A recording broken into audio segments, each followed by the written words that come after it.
Hey, what's going on, everybody? It is your lovely host, CTV. Welcome to another riveting episode, TGIF. I hope you guys are having a dope start to what can be an amazing weekend.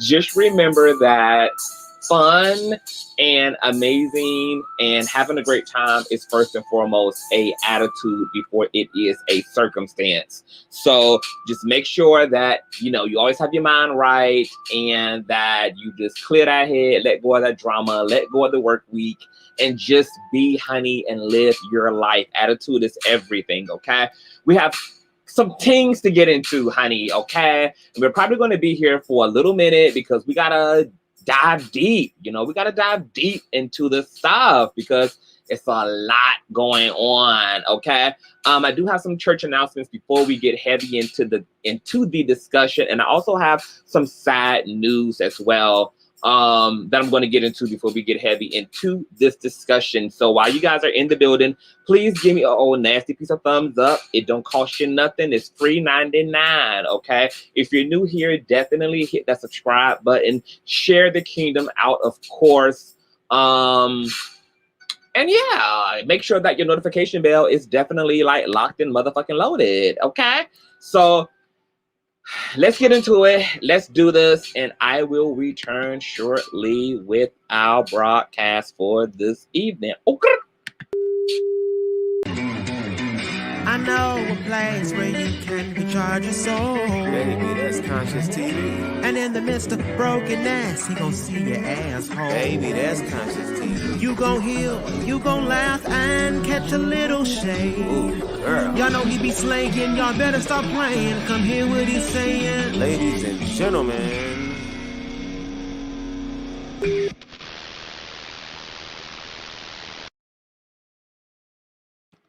Okay, you guys, let me speak to the chat before we get started. What's going on, Banji? Hey, boo. What's going on? Peace, love. Hey, baby. What's going on, Style Spot Stevie? Hey, TGIF, lovely Miss Jace followed me and we was chatting away. Hell yes. I emailed her last night, okay? So I can't wait to see the show that y'all are going to do because she told me that she wanted you to return, honey, so y'all can get into some teams. So I'm glad that y'all finally connected and everything. And I will be tuning in, sharing and subscribing and showing my support and love. What's going on, Chunky? What's going on, sir? Hey, Lysandra, what's going on, baby? Hey, Classy, what's going on, Oz? Hello, Mods. My Mods in the mother-loving building. What's going on, Mommy Goody? Hey, what's going on, sis? Hey, Infinity Red, honey. Okay. What's going on, Mel the Lipstick Diva? Hi, what's going on? Ayo. Hey. Okay, so we got a lot to get into, right? So let's just get through the church announcements first. I want to give and send my condolences to the family and friends of China Doll. China Doll was a part of a lot of different YouTube families. She was a subscriber and a supporter of a lot of people. She had actually contracted the C19. I don't want to say the word because y'all know how YouTube algorithm is, but she contracted C19 like a few weeks ago. It was really doing her in really bad. I remember someone sharing a post from her saying that, she was expressing that she was going through a lot. Well, she ended up passing away from C19 complications. So tragic news. Had to collect myself this morning. She's definitely been over here and been in this chat, more than a dozen times. I've seen her also in the live streams of people that I support on YouTube as well. So suck and tragic news, and just more reason for you all to continue to wear your mask, even if you're vaccinated. You guys know that the vax does not give you immunity to the C19. This is why you guys still see me wearing my mask whenever I'm out and about. I don't play them games. Like everybody else, I got things to lose. I can't afford to be down for 2-3 weeks or to even put my life at risk. So let's just really allow China Doll's passing to just be an extra motivation to continue to be precautious, whether you're vaccinated or not. And just be wise, because this thing is still out here taking people's lives. There are new variants. It's a lot of things going on.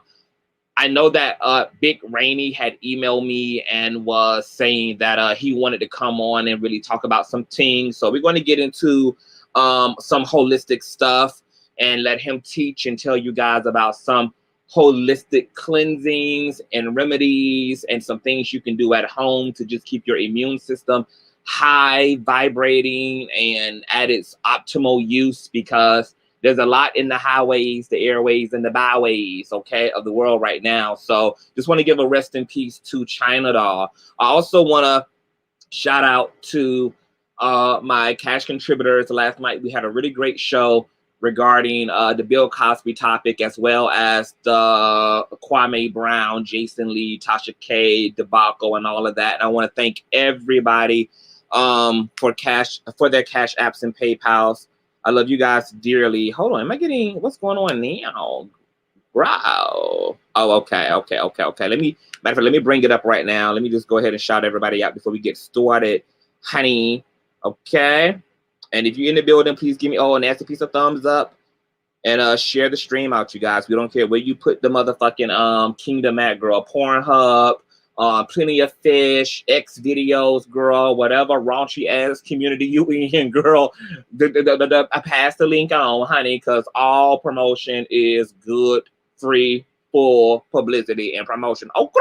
I want to shout out to Harlow, shout out to Adrian, shout out to Wivette, shout out to Hayes Way, Peace Love, Majori, Leslie, Charlesta, Miss Kimmy, Lacey, just everybody. God bless you all. I love you guys so much. Before we get into this discussion, I also wanted to pull up this freaking comment that someone left on my YouTube, okay? It's from Mississippi Girl, and it reads, "This is one time I hope..." Okay, so she commented on the Bill Cosby release from prison, accusers react to verdict video, which was the first commentary I did about Bill Cosby being released. And she wrote, this is the one time I wholeheartedly agree with you, LOL, your foul mouth and all. You know you are a deep and profound person. You would be a great person. You would be a great spokesperson if you didn't cuss so much. The way you summed everything up at the end was mind-blowing. You usually tell me, fuck you, bitch. I tried it, and that blew my mind, too. LOL. Okay, so if I told anyone, fuck you, it's because they were rude. I tell rude people, fuck you. If you speak to me kindly, I only tell you to shut the hell up, okay? So Mississippi Girl must have been rude. And I also want to say to that comment as well, in areas where there is respectability politics, of course, like, I know how to get in line and speak appropriately. But this happens to be social media. This happens to be my personal platform. I get to create the rules. I get to be my full self and don't have to be restrained by anybody else's house rules. So here, you guys are going to get like the full gamut. You're going to get intelligence mixed with ratchetness, mixed with profanity and all of that good shit. I do public speaking in real life. I've spoken at public engagements, etc. You know, but this is YouTube.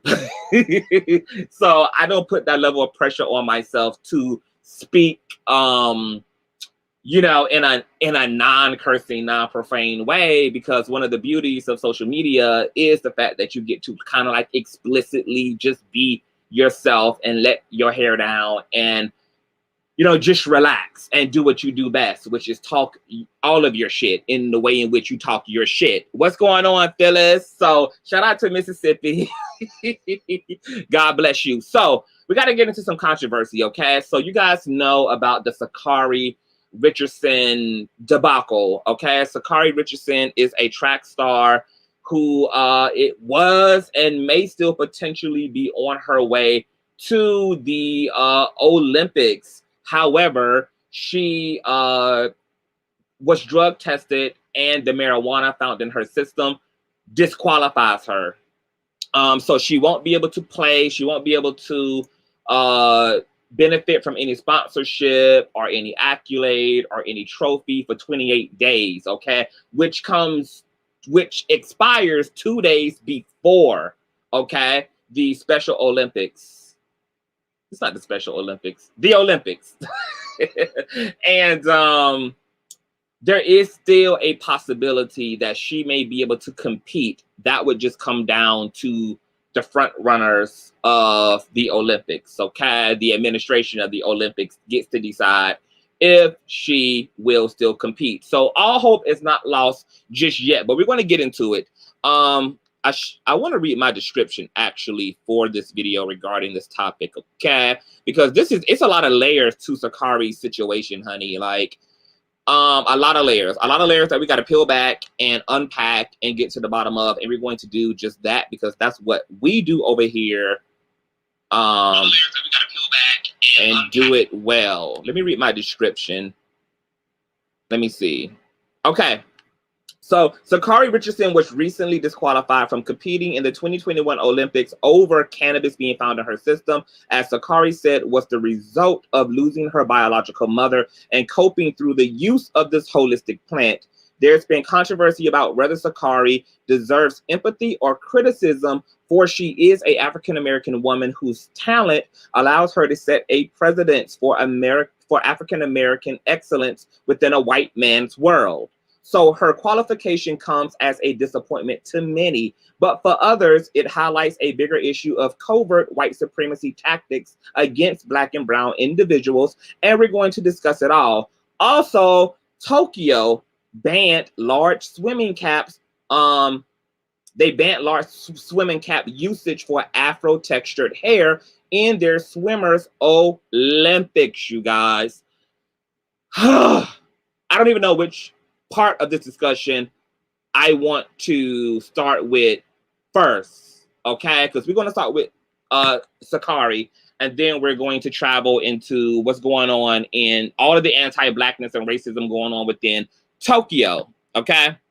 And maybe I'll start with this short, brief article from NY Times that says, "What a fucking circus. The disqualification of outstanding female athletes from certain events in advance of the Olympics has ranged from absurd Shelby Hollenhan suspended over a substance she attributes to a tainted burrito, to the eye-roll-inducing Sha'Carri Richardson testing positive for marijuana, which she used after learning of the death of her biological mother, to incredibly subjective and invasive Christine Mama and Patrice Malestinghi being barred from naturally high testosterone levels, okay? These two women, Christine and Patrice, were disqualified because they naturally had higher testosterone levels than the other female competitors. The article reads, in response to the news of Sha'Carri's suspension, she tweeted, "I am human. Therefore, can these humans be allowed to eat burritos, process stress and trauma, and compete in their own bodies? I, for one, am not interested in watching robots compete in the fucking Olympics," okay? So this article pretty much tucked on the wig of a little bit of the like inhumane treatment of athletes who both in the male and female sports arenas are basically looked at like fucking machines. And I think to that point, there is something to be said about that, because we oftentimes forget that as talented and as amazing and as advanced and exceptional as a lot of these athletes are in their giftings and talents, these are still people. They're actually human beings before they are athletes. And we should never forget one in exchange for the other, that this is a human being who is athletic and good at what they do. And so there is a part of some of the consequences and repercussions, or the way that athletes have to show up, that is unrealistic and that lacks a lot of nuance, like most fucking jobs, right? Matter of fact, fuck jobs. Like everything under capitalism is pretty much dehumanizing, okay? Because it pretty much creates a society that's pretty much set up with the same dynamics as like a queen bee and worker bees, are the female the queen ant and the worker ants, okay?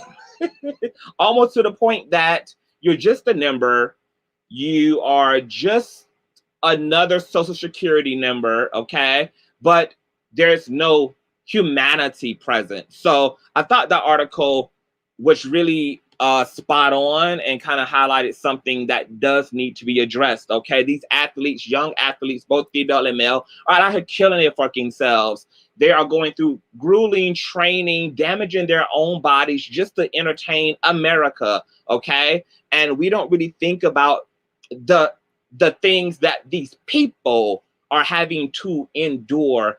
And we don't think about the pressure either that these individuals take on with their fame, with their sponsorships, like all of the pressure to be excellent, to be good.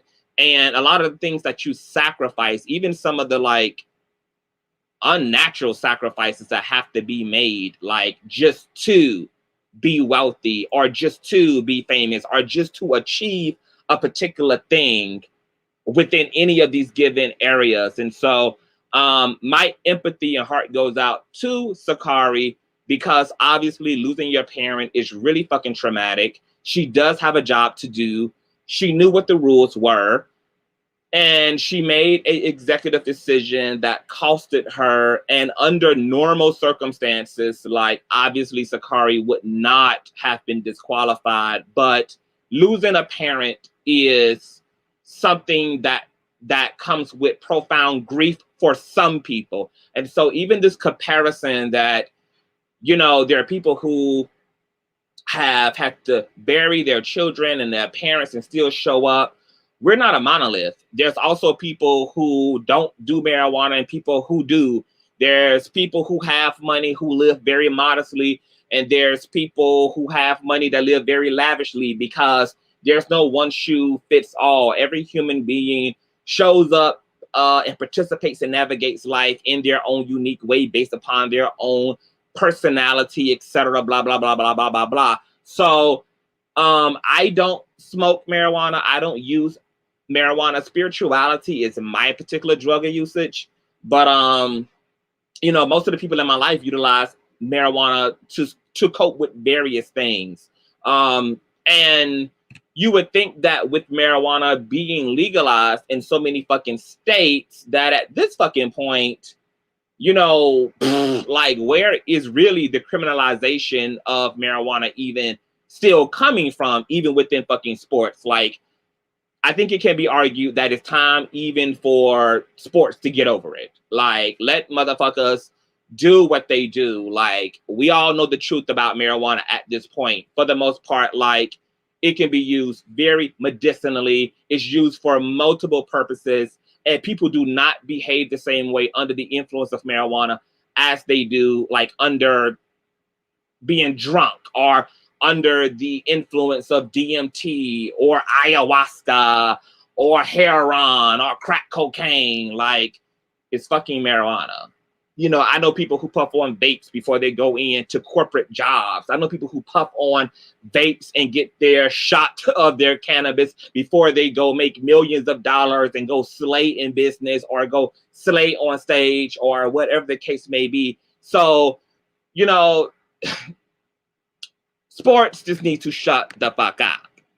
Just shut up. Like, just shut the hell up. Nonetheless, we have to get into some teams. So I want to pull up this area because we're going to peel back a few layers. One of the first layers I want to tackle when it comes to Sha'Carri is the issue of marijuana.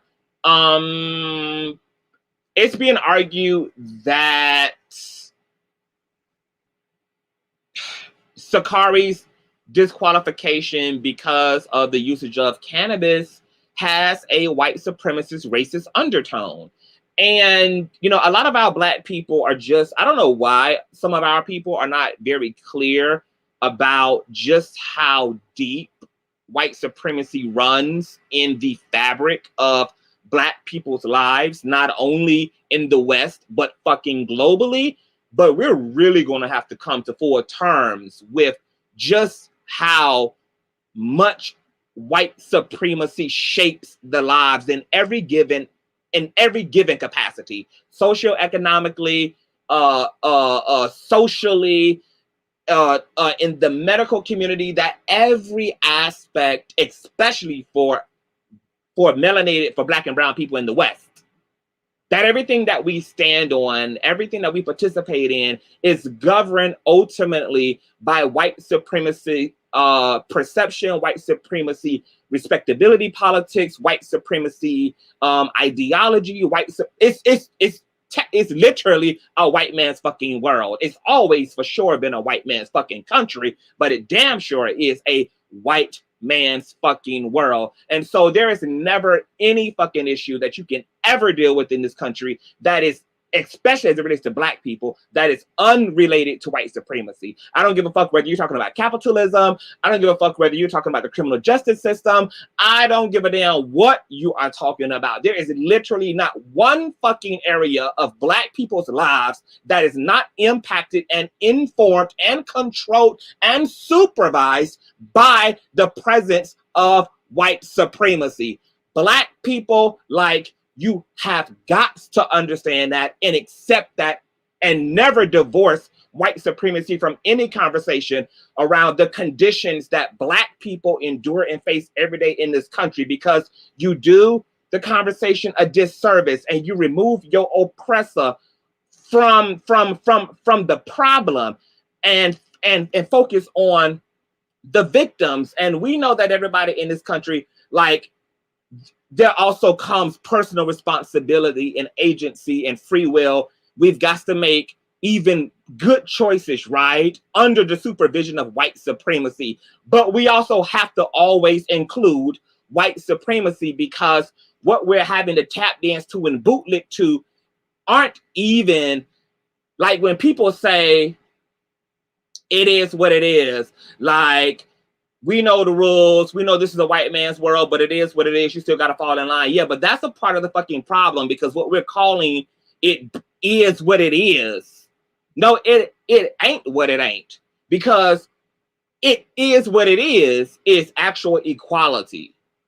What we're living is not it is what it is. What we're living is a life snuffed out and smothered by the presence of racism and supremacy, okay? And nothing about that is natural. Nothing about white supremacy dominating the lives of American citizens, of African people, or being global, okay, is no more natural than the fucking weave in my head. White supremacy is no more fucking natural than the weave in my fucking head, than the Brazilian, Peruvian bandos, okay, that hang down and cascade over these fat ass cheeks. There's nothing any more natural about that, okay? And what we have begun to do, girl, it's crazy that I'm already getting thick, and we ain't even got to the minutia yet, and I'm already thick off into the shit, but fuck it, I'm just gonna flow, okay? And I just kind of lost my fucking point, so maybe I'm not going to flow. Where the fuck was I about to go?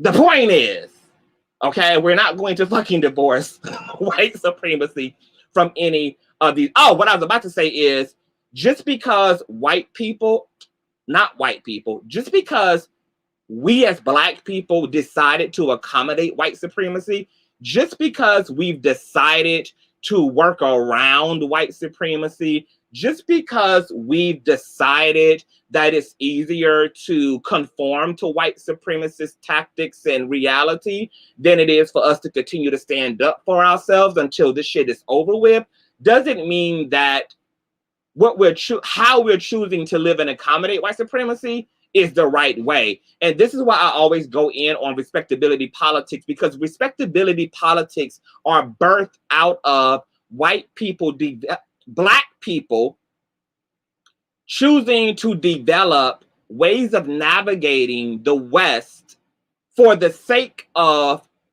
white people's comfortability.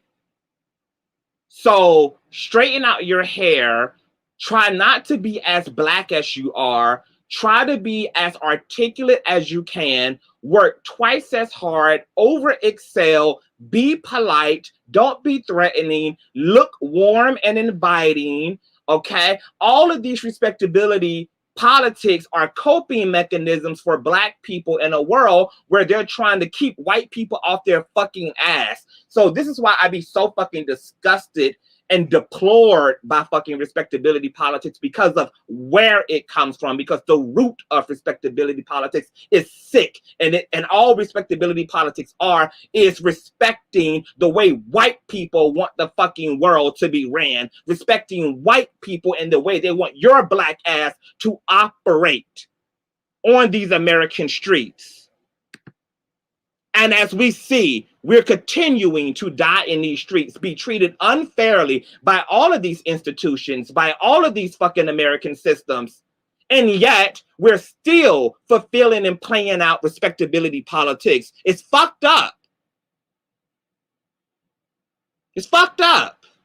And so get over it.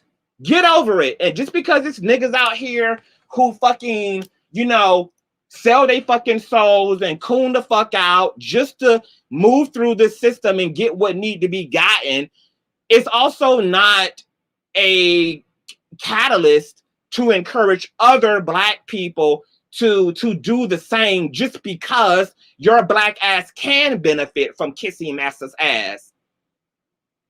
So when we be telling Black folk to not rock the boat, don't make everything a racist issue, what you're asking them to do instead is to be complicit with a white racist system. And once again, there's no crack in this hamster's cage that is without the presence of massa's ghost and massa's spirit.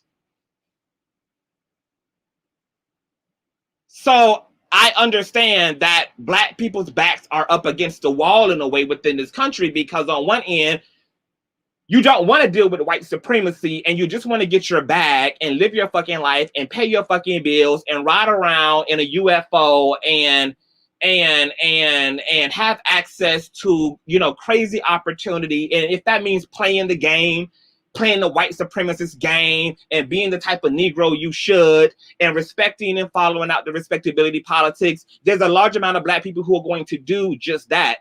And I'm not really even particularly upset at that. What I am upset about, though, is those Black people telling other Black people who don't want to bow down to do the same. Because I'm not going to stop you from being complicit with the system, but I'm also not going to celebrate you for being complicit, because ultimately you're the one who's settling. The Black people who are not bowing down may have their lives upset by that, because they don't take shit off of white supremacy. So they will walk off the job knowing that they don't have anything else to fall back on.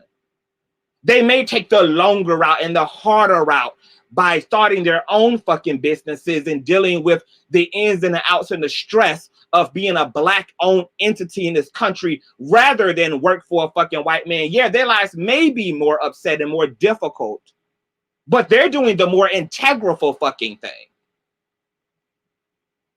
And so if you want to be a Negro who wants to be complicit and comply, that's your business, but damn sure don't frown upon a thing. You can tell a Negro who's strong enough to stand up against this fucking shit and find another way, rather than through white capitalism, and then think that what you're saying is correct just because you have everything to show for kissing a white man's ass. That's not the way that it goes.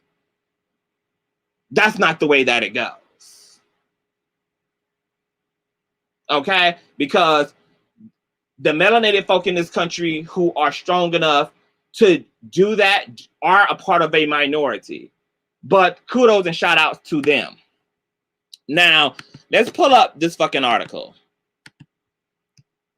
Let me share my screen here, okay? Because as it relates to Sha'Carri and the cannabis issue, there are people who are just like, girl, this is not a race issue. Like, that's what I'm seeing all across the board. She just simply didn't do what the fuck she was supposed to do. Okay, so we're going to dispel that Sha'Carri just simply broke the rules. And that's the only thing contributing to her not, only thing contributing to her disqualification, okay? We're going to dispel that. Let me pull up this article. Do, do, do, do, do, do, do, do, do. Let me make sure you guys can see this as well. Okay. Okay, sharing the screen here. So let's do it. Okay, so this post here comes from businessinsider.com. Okay, and as you guys can see, the caption reads, how racism contributed to marijuana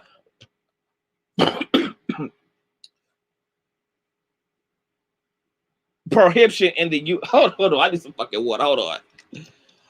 Every time I get to run in my fucking mouth. Let me.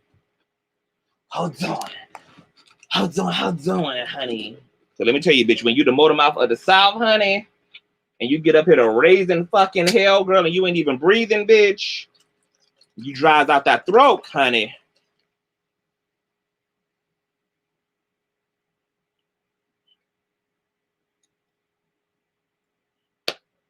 Let me take a gulp, honey.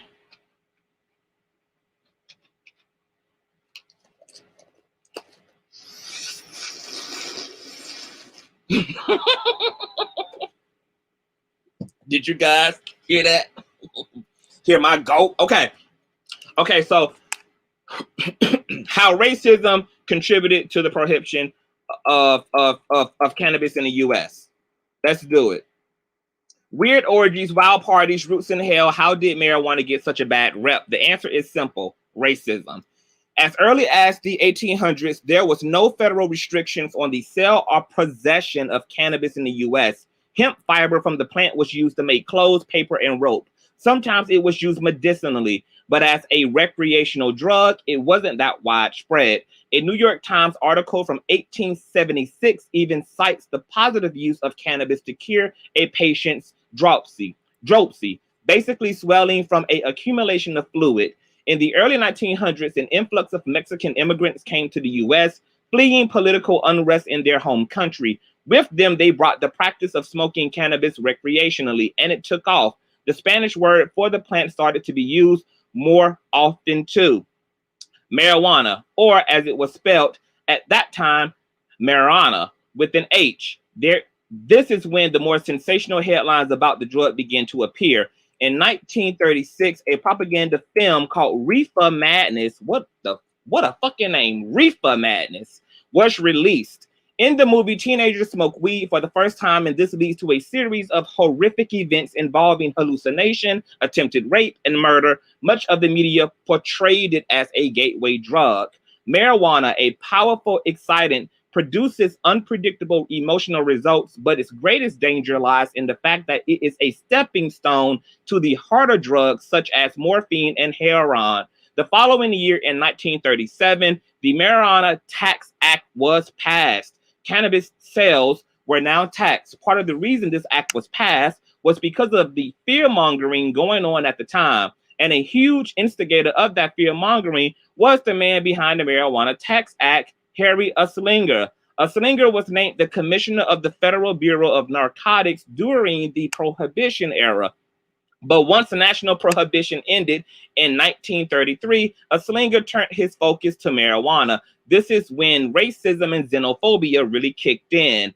Harry Anslinger took the scientifically unsupported idea of marijuana as a violence-inducing drug, connecting it to the Black and Hispanic people, and created a perfect package of terror to sell to the American media and public by emphasizing the Spanish word marijuana instead of cannabis. He created a strong association between the drug and the newly arrived Mexican immigrants who helped popularize it in the States. He also created a narrative around the idea that cannabis made Black people forget their place in society. He pushed the idea that jazz was evil music created by people under the influence of marijuana. Wow.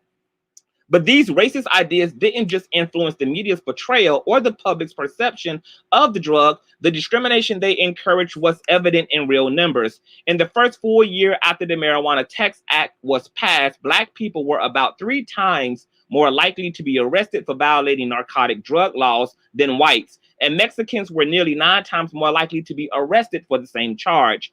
By 1952, the Boggs Act was passed. This made sentencing for drug convictions mandatory. A first offense for possession could land you 2 to 5 years in prison and a fine up to $2,000. Through the 1960s and 70s, weed smoking took a new perception through the countercultural movement. Young white people resisted mainstream culture and powerful institutions. This was the era of hippies, Bennets, and flower power. I just want to add, I believe I incarnated as a grown adult during the hippie era. That was my motherfucking era. But despite all of the peace and love, laws continue to emphasize the severity of the drug. The Controlled Substances Act of 1970 passed under President Nixon, America's public enemy #1, repealed the Marijuana Tax Act and instead made cannabis a Schedule I drug. The most serious class, Schedule I drugs are considered to have a high potential for abuse and addiction with no medical use. Other examples of Schedule I drugs are heroin, LSD, and ecstasy. Classifying cannabis as a Schedule I drug has been highly debated since then. Marijuana is not a Schedule I any more than a hedgehog is an apex predator. But to this day, it remains in that category, and criminalization still disproportionately affects minorities in the U.S. The ACLU reported that in 2010, Black people were 4 times more likely to be arrested for marijuana than white people, even though both groups consume marijuana about the same rate. Some states have taken action to reduce this type of criminalization. 9 states and Washington, D.C. have legalized the recreational use of cannabis, and 29 states allow some form of medical marijuana. San Francisco recently dropped thousands of marijuana-related convictions, and Seattle plans to do the same. But this doesn't change the federal restrictions, and Attorney General Jeff Sessions seems hell-bent on enforcing those federal rules. Good people don't smoke marijuana. Kansas State Representative Stephen Alford made a case against legalizing cannabis by referring to the racist rhetoric of the Uslinger era. And we're still seeing a lot of anti-immigrant sentiment. They're bringing drugs, they're bringing crime, they're rapists. Shout out to Donald fucking Trump, asshole. So while some things have changed on the state level, some politicians are sticking with the fear-mongering and racism playbook. Even though Pew Research polls show that 61% of Americans now approve of nationwide legalization, up from 16% about 30 years ago, popular opinion suggests it's high time to reconsider federal laws. Okay. Did y'all hear all that? Did y'all hear all that? Did y'all hear all that? Did you hear all that? Okay.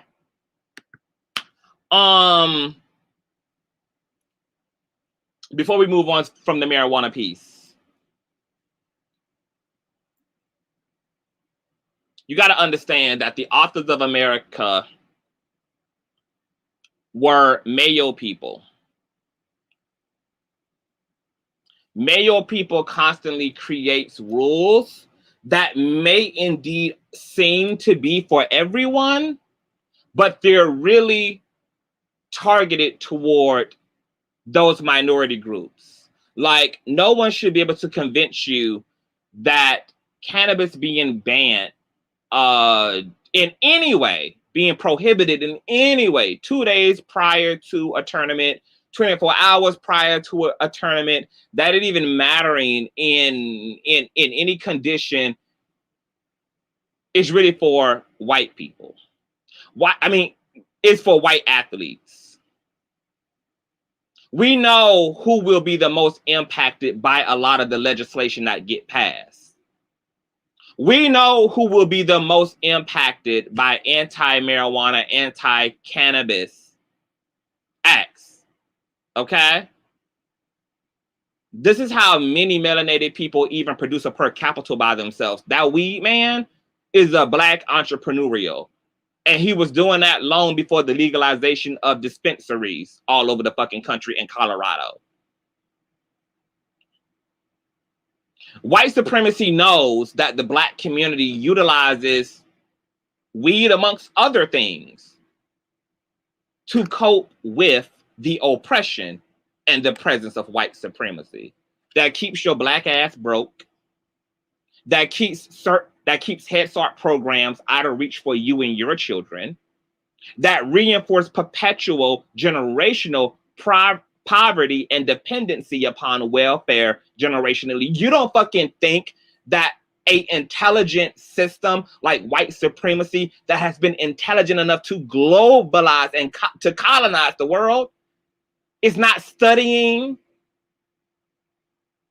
the American system? You don't think that white supremacy is not intentional when they are intentionally globalizing the fucking planet and doing it successfully? Africans bleaching themselves, Asian Americans getting eye surgeries in order to mimic Eurocentric beauty standards, assimilating to white beauty, bleaching becoming extremely popular over in Asian countries, assimilating to Eurocentric beauty standards. So when the American government system moves these legislations and these anti-this and this anti-that fucking laws in place, they knew who was going to affect the most.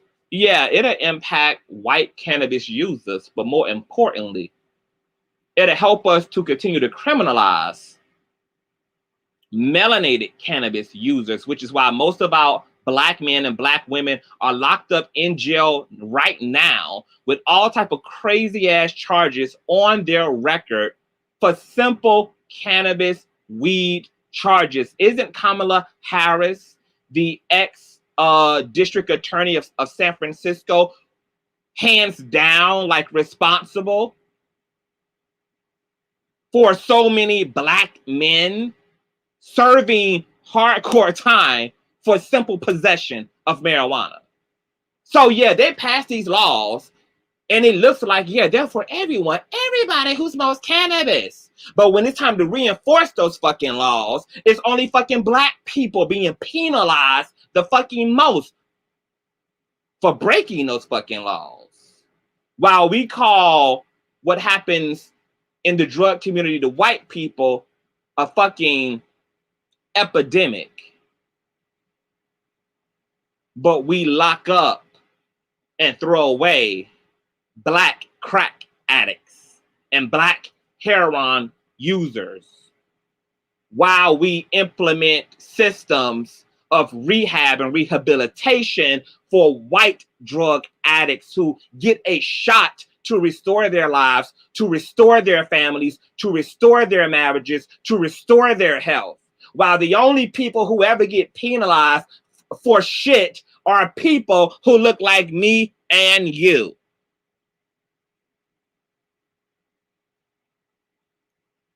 So there is a part of this that is rooted in white supremacy, as everything is. Now, there's another part of this that I want to speak to too, which is like the power of grief. Like, I understand that Sha'Carri is making history right now, and that history makes history for all of us collectively.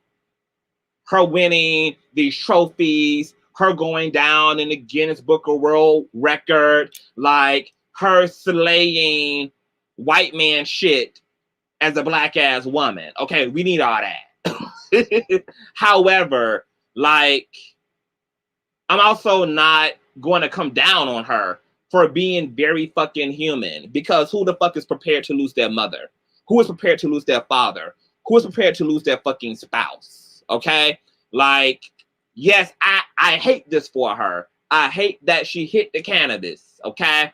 I also am at a place in my life where I'm not so much as interested in, like, the players a lot of times when it comes to situations like this, more so than I look at, like, the system put in place. Because I also don't feel like celebrity fame, wealth, and young people having access to that fame and that wealth by way of their talent are also given a fair shot to avoid a lot of the mishaps that end up happening as a result of not having the proper support system.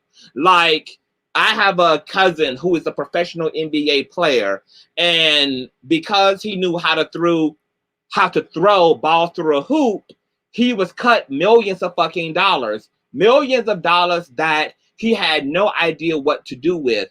Now, in the course of his career since 1998, he's been able to do a lot of wonderful things and learn about his per capita and learn about business and grow his money and expand and advance his money. And luckily, he had, he just so happened to have the right people around to help him and to teach him about money and about what to do with money and how to understand his economics. Okay, but a lot of times when Black people end up in positions where they do well with money, it's not intentionally, it's just because they ironically just kind of coincidentally, magically, somehow stumbled upon circumstances that came together where the right people, the right management, the right group of folk who loved you just happened to be there to support that. But you would think that there would be something in place when it comes to these musical contracts that a lot of artists sign for millions of dollars, or these contracts that athletes sign for millions of dollars that come with a package, that a part of that package comes with a personal accountant, comes with a fucking personal therapist, okay? To teach you how to fucking cope with media, cope with fame, cope with the pressure now of being the only person in your family to probably even make it to this level, to even transcend the tax bracket. Okay, these are all things that are happening to real life people. And nobody has this fucking information prior to coming into wealth. Nobody has this fucking information prior to coming into legacy. People are on their own. And so when a lot of these fucking artists and celebrities and athletes are ending up on drugs and tax evasion fraud and all of this kind of shit, like, it's really because you got people coming from nothing into a whole lot of something and don't have the community, don't have the backing, don't have the information, don't have the data or the guidance to know how to make what's happening work and to optimize off of it. And I can't stand it because I've watched niggas from the hood. I've watched Black people. I've had the luxury of watching Black people go from nothing to something, and also got to observe how much room is left in between your winnings and the rest of your future, like all that space in between where anything can happen because all you've been given is fucking money. But there's no other system in place to teach you how to navigate that. And so for Sha'Carri, there was no system in place to help her with grief. Like, of course, these are human beings. Of course, there's going to be loss. And how can you expect a person to be anything other than human when that's exactly what the fuck they are? And if we, the people, or even like these institutions that exploit these athletes or exploit these musicians, etc., all of these like ridiculous wealthy occupations and careers, which really is all run up in the form of like the entertainment world, right? Where people are making ridiculous amounts of money just from makeup or being fucking famous or being a personality or being a social media influencer or being a big TikTok star or, being a big pop star, like just ridiculous amounts of money, hyper visibility, and no proper system. So I feel like as much as we can blame and point the finger at Sha'Carri, we also have to fucking be honest and talk about and give her some grace, because she also didn't have all of the resources there to make a different decision. The girl is 21 fucking years old. Do we really think that she understands the level of pressure that's put on her? And maybe she does, which is why she fucking smokes to begin with, because she knows that this shit is not just about her. But knowing that also doesn't produce the community and the resources needed in order to stay on track. And so what I'm talking about is a woman who has done the best that she could under all of these circumstances, who has been more focused and already accomplished more, not only for herself, but accomplished more for us as a Black people than most of us have done for ourselves and for the Black community at 21 years old. That means that if you're 22, think about what the fuck you've done for Black people. That means that if you're 28, think about what the fuck you've done for Black people. If you're 33, think about what the fuck you've done. Where have your accolades gone? Do your accomplishments only speak for yourself, or do they speak for the larger Black experience? And if the answer is no, your accomplishments only speak for you, if you even have them, then we definitely got to like give this girl some fucking slack. Period. Like, just period. Period.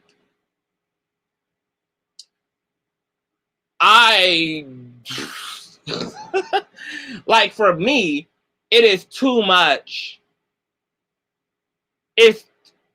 The emphasis is too much around the actual industry itself, and not a lot of these institutions are focused as much as they should be on the people.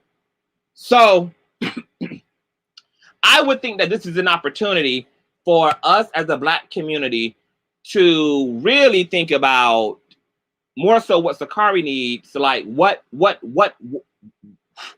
do sports need? Because I think that it's unrealistic to put young people in these positions also with the expectation of them being perfect, staying perfectly in formation, having straight posture, don't make any mistakes, don't sabotage yourself in any way. And you know what? If we're going to expect that, then how about let's also stand behind helping to push legislation that allows athletes to fucking smoke their weed. Because maybe that's also the way for their ass to stay on track. Like, just think about it. If there would have been no laws and regulation within the Olympics, she would have been able to have that drug in her system, cope with her mama, and then go fucking slay the Olympics. And the only reason she can't do that is because somebody decide that a non-threatening drug disqualifies her, that a fucking plant in her system. And that she can't even have that. I can't even be as like, it's like, how much do we fucking want from people? This girl probably doesn't even party, has sacrificed and given up so much of her fucking life to be as great as she is at track. And between all of the hours she dedicates to being an athlete and all the sacrifices she makes to win the way in which she wins, you would think that, damn, we could give a motherfucker weed at least. How much you want to strip people from just so that they can do a job that makes us all proud, while we also not make any room for what they need to be as great as they are. Here, this girl admitted in this article that she utilizes marijuana. And she utilized it to cope with her mother. The death of her mother. That should be okay. That should be okay. She ain't smoking fucking crack cocaine. She rolling it up and passing the blunt so she can go be excellent for herself and for Black people. And here we are helping to reinforce white supremacist pressure on her by saying, yep, you fucked up, girl. You fucked up because you let us down, girl. Why you couldn't play the white man's script like the white man asking you? Why? And you think she needs that from us out of all people? You think she needs us to tell her that we are let down because white supremacy didn't want to give her a fucking break, when we historically have had white athletes from wrestlers to bodybuilders fucking abusing all type of fucking steroids and illegal substances getting ahead in this fucking country.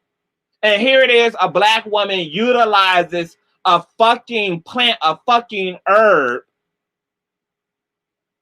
that can be used from everything from regulating emotions to skin healing and healing infections. I mean, we can go down a laundry list of all of the medical benefits, all of the health benefits of marijuana.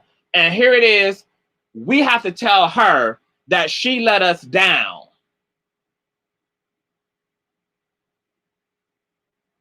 Because she couldn't keep up with white supremacy. Fuck that. Fuck that. If I was fucking Sha'Carri, how about in 28 days, y'all have my ass to kiss? Y'all have my ass to kiss. Because that's a whole 21-year-old ass woman who's exceptional and still exceptional with marijuana in her system. Still have been focused. Still have been doing what she's supposed to do. She just hits the blunt. It ain't take nothing away from her life. She's only disqualified because they decided to create the rules in such a way to disqualify her. Not because she's incompetent, not because being high or had her dizzy out there on the playing field, not because being high had her acting belligerent with her teammates, not because being high made her difficult to deal with as a coach. She's only being disqualified because they decided to create the rules in such a way that it disqualifies her. She was able to be high and be rational and be good. Yeah, it's a rule. Technically, she broke the fucking rule, but that rule in and of itself is fucked up and rooted in white fucking supremacy. Hey, Ray, what's going on? What's going on? Let me look at my notes. Make sure I cover all my shit. Oh, this is another thing. This is one more thing before we move over to Tokyo's ass. So Tokyo, no, not Tokyo. Yeah, before we move on to Tokyo's ass. So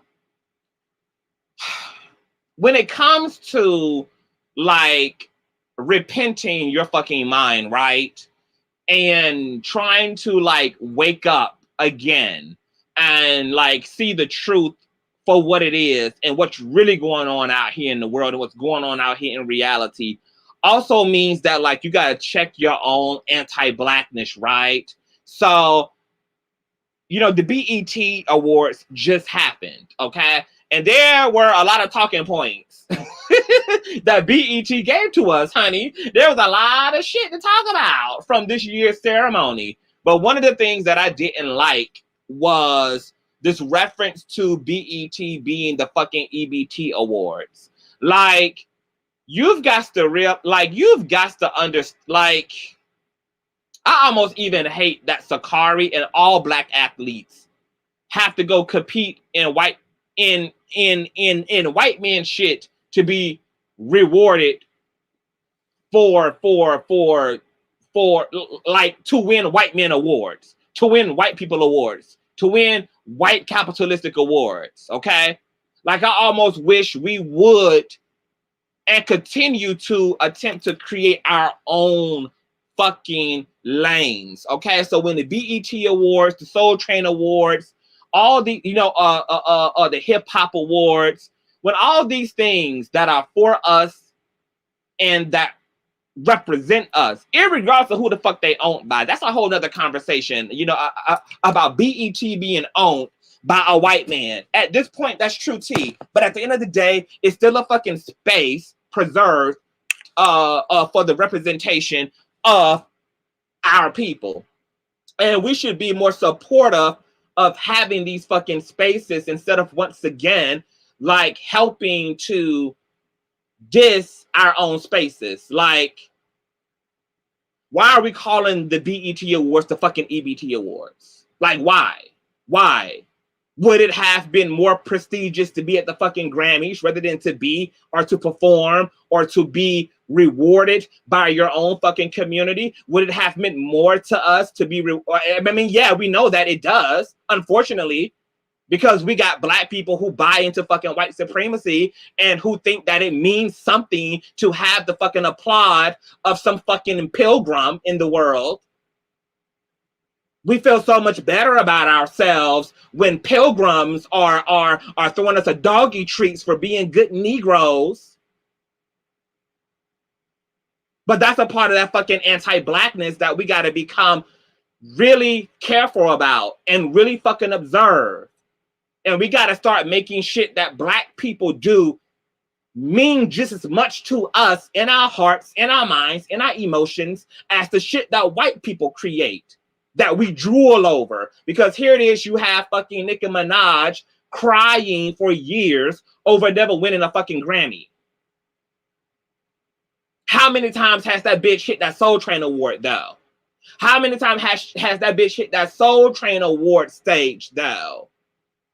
How many times did she prompt up her gratitude for being looked at as valuable and having her own people acknowledge her work ethic and her talent? No. Can't do that. Can't do that. Because it's the fucking EBT Awards, right? Okay. And this is all that fucking healing that King Buddha is talking about in the motherfucking chat. Gotta get our shit together. Because we broken like a motherfucker. Okay? Like, and this is why I say that reparations are going to have to be in the form of more than just cutting a fucking check, okay? That's not enough to cure up the anti-blackness psychology, the anti-blackness, the damage that's been done psychologically and metaphysically to black people as a result of white supremacy. There's some real healing that's going to have to be had.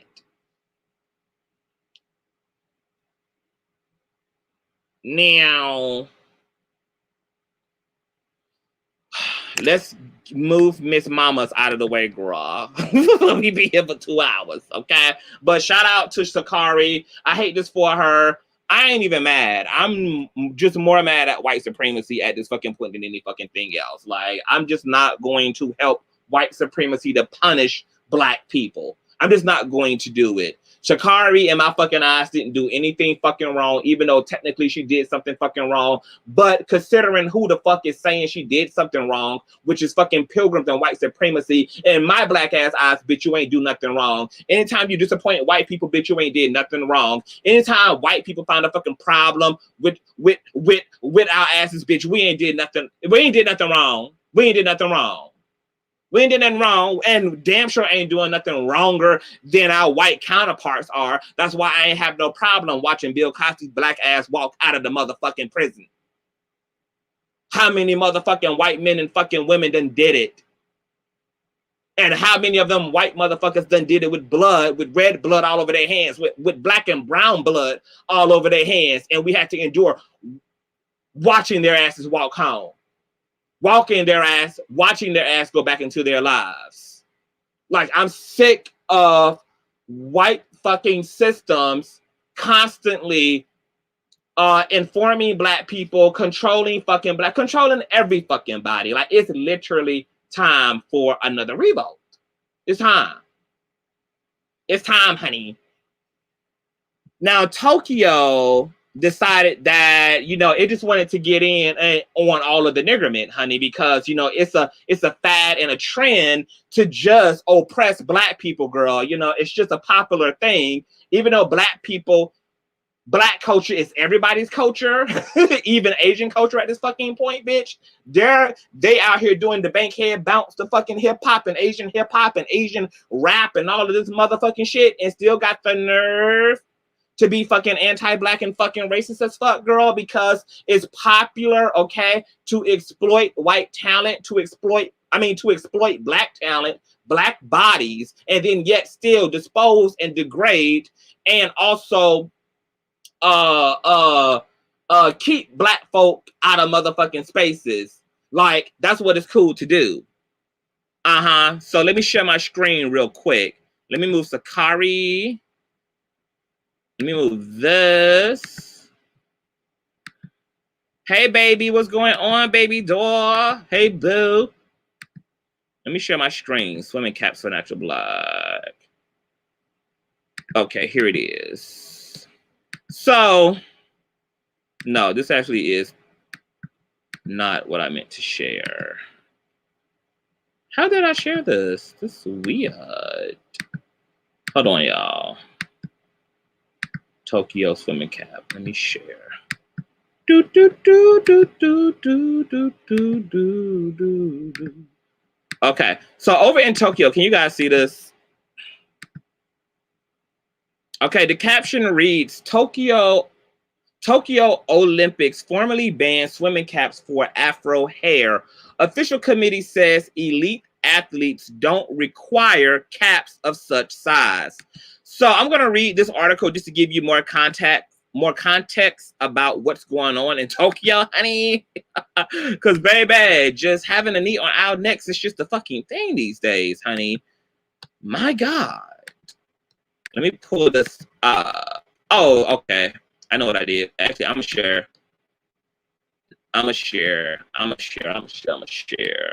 Actually, no, I'm not going to share.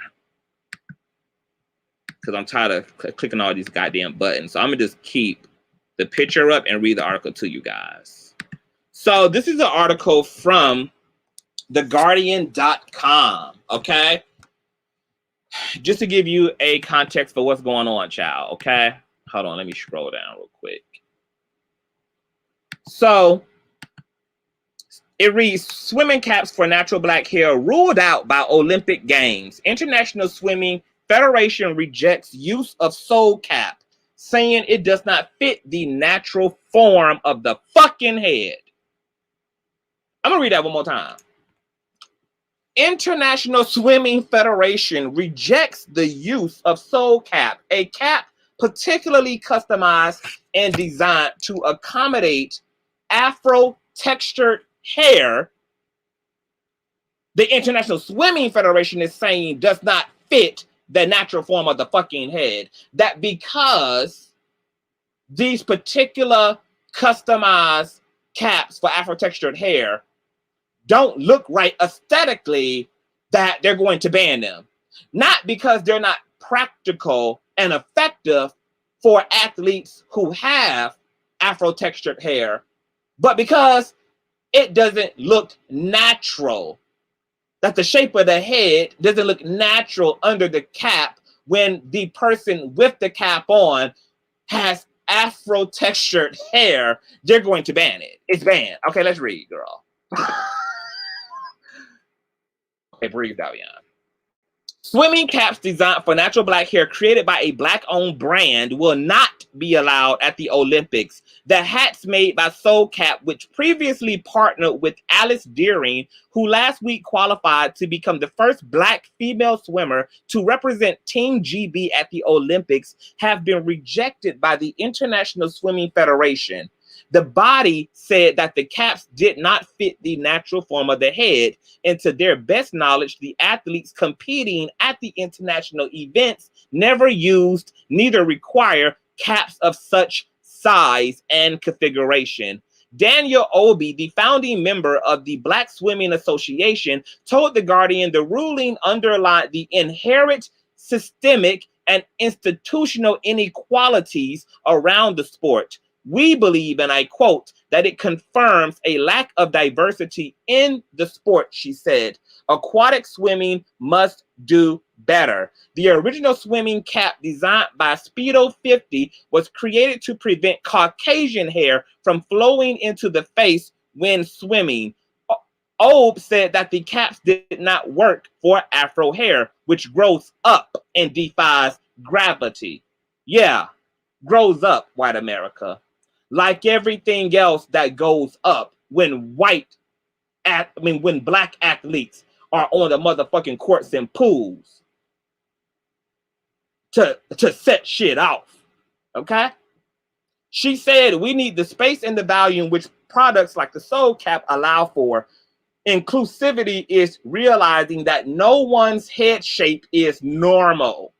While other swim caps for Afro hair are available, they are difficult to find, which Obe said created a sense of exclusion for members of the Black and minority ethnic community. And I quote, "If I walked into my local health club, gym, or leisure center, could I readily pick up one of these swim caps for Afro hair? The answer is no," said Obe. "I can walk into a general retail store like Asda, Tesco, or Sports Direct and pick up one? No." According to the sports governing body, Swim England, only 2% of regular swimmers are black. It found 95% of black adults and 80% of black children in England do not swim, while 79% of Asian adults and 79% of Asian children do not swim. Black children are 3 times more likely to drown than white children. Old believes a lack of appropriate products prevents members of the BAME community taking up swimming. If the official swimming bodies are talking about representation, they need to speak to the communities to find out what the barriers are that are preventing us from engaging. Hair is a significant issue for our community. In response to FINA's decision, the founders of Soul Cap, Tokes Ahmed, and Michael Chapman released a statement on Instagram highlighting the issues around exclusion and the sport. Quote, "For younger swimmers, feeling included and seeing yourself in a sport at a young age is crucial. FINA's recent dismissal could discourage many younger athletes from pursuing the sport as they progress through local, county, and national competitive swimming," they wrote. They said they feared swimmers would have to choose between the sport they love and their hair. "We have a small favor to ask. Tens of millions have placed their trust in the Guardian's high." That's something else. Okay, so you guys heard it here. Okay, this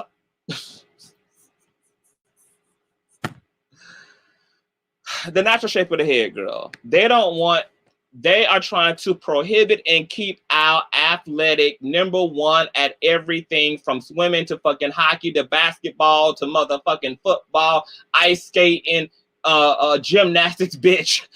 Boy, Tokyo is trying to keep niggas out of the motherfucking pools, bitch. Okay? Because the motherland speaks when it's rightful first inheritance come to play ball in this bitch. Black girl and black boy magic got motherfucking countries, white supremacy, and fucking systems trying to keep that fucking magic from coming into expression. And when we talk about the presence of white supremacy in the world, we're talking about something that transcends America and the West and the globalization of fucking white fucking supremacy.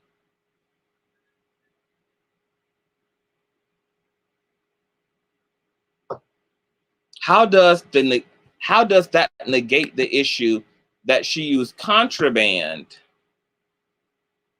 She agreed not to use, and she's looking for comfort from an outside source instead of a spiritual path that gives wisdom and that matters. How does that negate the issue that she used contraband she agreed not to use, and she's looking for? As far as I'm concerned, marijuana is a spirit.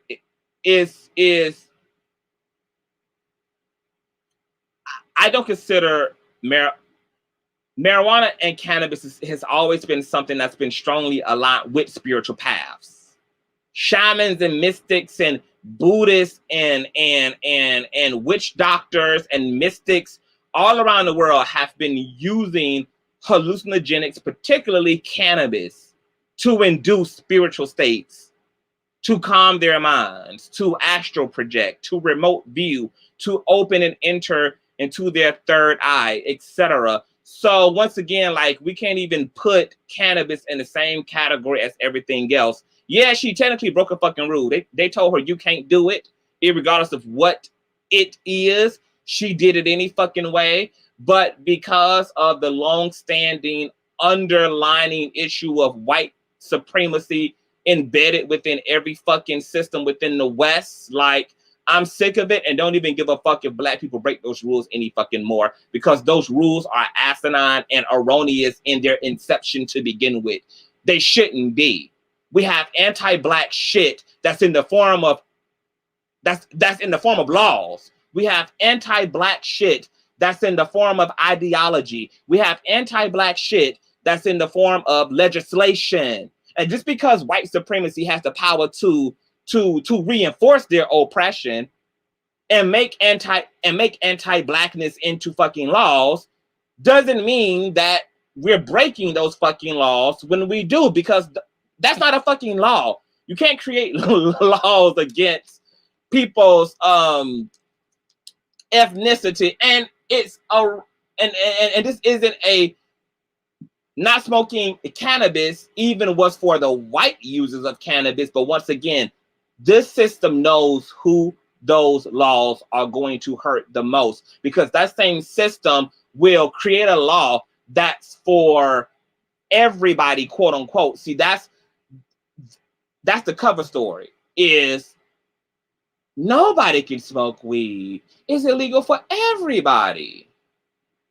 But then everybody who want to smoke weed continues to utilize marijuana, and then the only people who get truly penalized in severe ways for doing so are the people who the laws were put in place to stop and to control to begin with, which is niggas.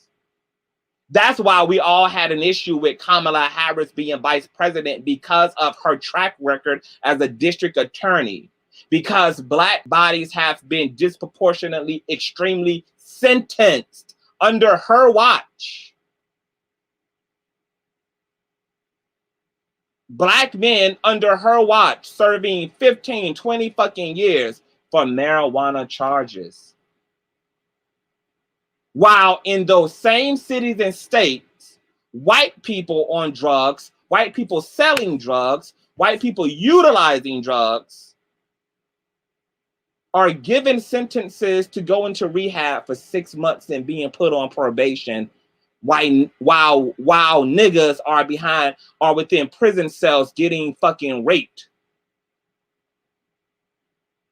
and indoctrinated.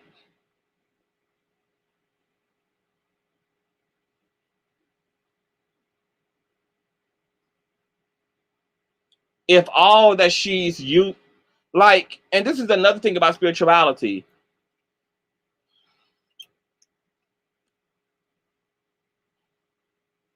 Everything on this earth that can be utilized for healing purposes is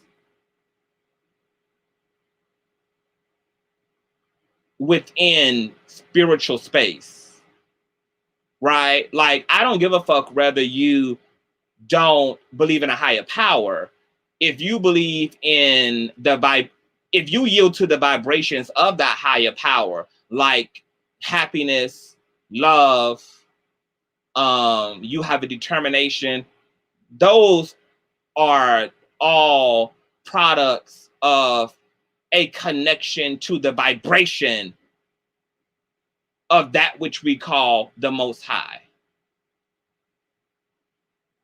For Sha'Carri Richardson, her spirituality is what she finds in herself when the spirit of cannabis helps her to move the things that stress her and overwhelm her so that she can go be the Sha'Carri that we all know.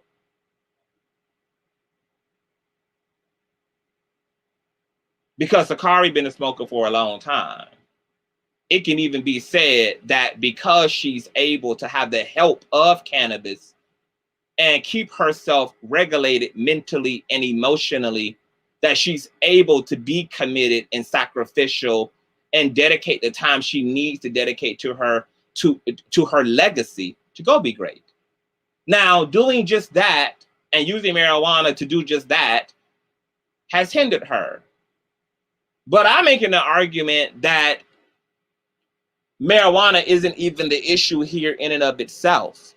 And I'm making the argument of those who create the rules and fucking why. especially within a country where marijuana is damn near legal in almost every state.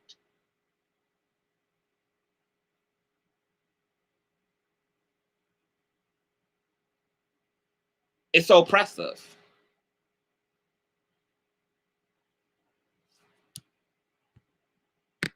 I can hang out. I can understand how certain people can see it as Sha'Carri is not keeping her word and lied. But who hasn't lied before? Man, the thing that breaks my heart the most about this Infinity Red is we are asking minority people to be perfect in a system and a matrix that's not perfect. We have more passion behind telling minority people to get in line, be perfect, do everything right, just to accommodate this fucked up, insincere, corrupted ass matrix. We have more passion behind like adding the criticism behind minority people for breaking white supremacy ass rules than we do about dismantling white fucking supremacy. And it disgusts me. It fucking disgusts me that we have more passion behind that we're telling that it's okay to pressure minority people to be perfect in this world. Be perfect, baby. Don't steal, don't kill, don't smoke, don't be high, do what white people say, do what every institution requires of you. And then we wonder why motherfuckers have to smoke, have to drink, have to fuck, then you what? Huh? You can't shrink people in that way and then have the expectation that people are going to be healthy and whole. Can't do it. You can't do it. It's unfair.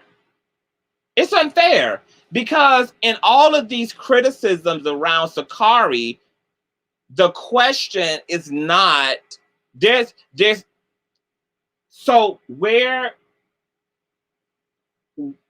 does Sha'Carri get to come in at? Because as the first article that I quoted, I'm also not interested in seeing the Olympics be filled with a bunch of fucking robots. These are human beings on the track.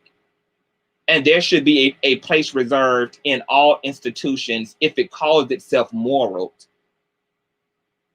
There should be a space in all institutions if we call ourselves a moral people, creating a moral society. Then I mean that all institutions should leave room for a person's actual humanity. We allow capitalism to make us forget that motherfuckers are people, not machines. You asking the human to do 7 days of overtime. You're asking the human to do overtime, to do 12-hour shifts, 5 days out of the fucking week, 4 days out of the fucking week, pay their bills, take care of their kids, tend to their spouses, and deal with all of the other shortcomings in life. God forbid someone dies. God forbid somebody gets sick. God forbid a financial emergency happening. And capitalism creates it so that you have a whole lot of shit to do and forget that you are a fucking person. And then to add insult to injury, you have the nerve to feel bad about your fucking self because you can't sustain living under this fucking system in that fucking way. And now you're in fucking need of counseling and everybody else in your fucking community is calling you a fucking bum and fucking lazy and fucking blaming you for not being able to sustain being a sentient being under capitalism. Okay. All right. That's humane for somebody. like encouraging people to not be fucking people and to support capitalism and white patriarchy is the remedy. Okay, that's the antidote. Okay. All right. That's it. Cool, wonderful.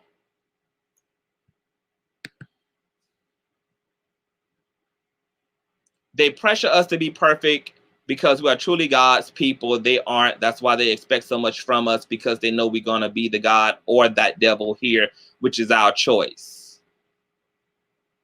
And because the people who created that system are unnatural as hell, they have no problem creating unnatural conditions for those gods to live within. And yeah, we're either going to transcend it and be gods, or unfortunately become victims of it. And it's not right that people don't have a fair shot at life. It's not fair that rules are created in such a way and only reinforced for these people over there, but not these people over here. It's not right that there's any group or one person deciding what reality should be for any fucking body other than them fucking selves. It's not natural for we shouldn't even have a fucking government. We shouldn't even have a fucking dictator. No fucking country should have a authority. The only fucking authority that any fucking community should have is the highest authority within themselves. Because our governments symbolically represent the hierarchy of God that all people dwell within, that nobody can even get in touch with, because capitalism got your black ass working 24 hours out of a fucking day just to keep the lights on. Capitalism got your ass so fucking busy and overworked and exhausted that you can't even contemplate the depth of the deep of your relationship to your creator or to the divine within yourself. That's what capitalism is after, keeping you a fucking worker bee so that you don't ask no deeper questions, and so you don't even realize that you are a fucking hamster on a wheel, so you don't even notice it. And that when you stumble on that wheel, that you think that it's your fault that you're stumbling on that wheel. You don't even know that the fucking wheel is a unnatural addition to your environment. You don't even know that the fucking wheel you are running on in the hamster cage is a manufactured aperture by another fucking mortal being. You don't even know that the shit you're doing and being asking to be perfect at aren't even being asked of you to be perfect at natural things, but asking you to be perfect under unnatural conditions, with unnatural expectations, by unnatural motherfucking authors.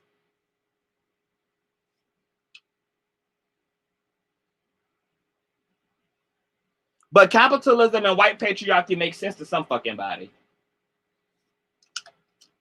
It makes sense to some fucking body.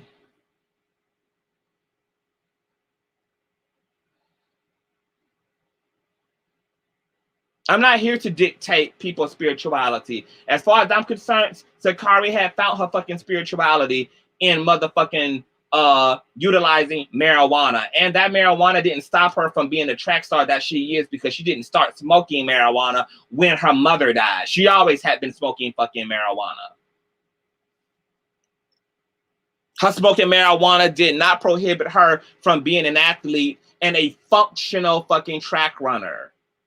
She was able to still show up to practice. There's nothing else being put out in the media about Sha'Carri. Not her behavior. She's not being found drunk on the side of the road. She's not being found overdosed in the hospital. There's nothing in the media about her showing up to practice late. It's like nothing. The girl is functional. But just because they wrote the rules in such a way, she's fucking disqualified, even though she's completely competent. Even with that shit in her system, that shit is bullshit. That's bullshit. That's bullshit. That is fucking bullshit.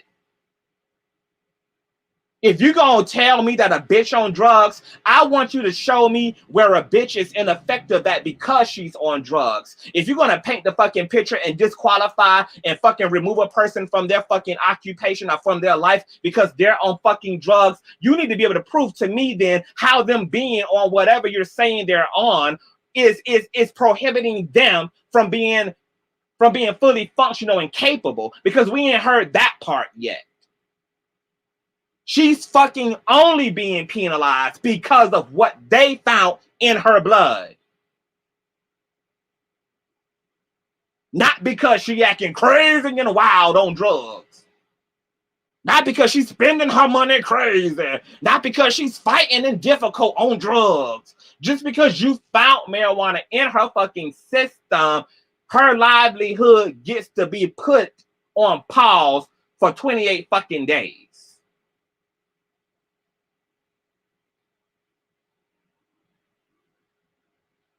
And then you got Tokyo flat ass over there talking about they don't that your black ass can't wear a fucking swimmer's cap because it doesn't look like a normal head, because only Asians and everything European is considered to be fucking normal.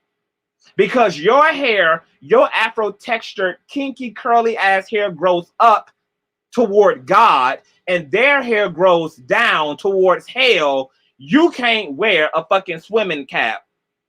You got to find some way to compress, suppress, oppress. Well, isn't that the fucking story of a melanated person's life, honey? Always being asked to oppress and suppress and shrink your fucking self to be in this fucking world dictated by demonic, satanic, Freemason ass pilgrims. Isn't that the fucking story of all of our life? Just tone it down, nigga. Flatten it out, nigga. Ooh, girl, like, and this is exactly why, like, I completely understand why a lot of niggas don't even want to touch white supremacy on their fucking platforms, because, girl, it's just like emotionally exhaustive.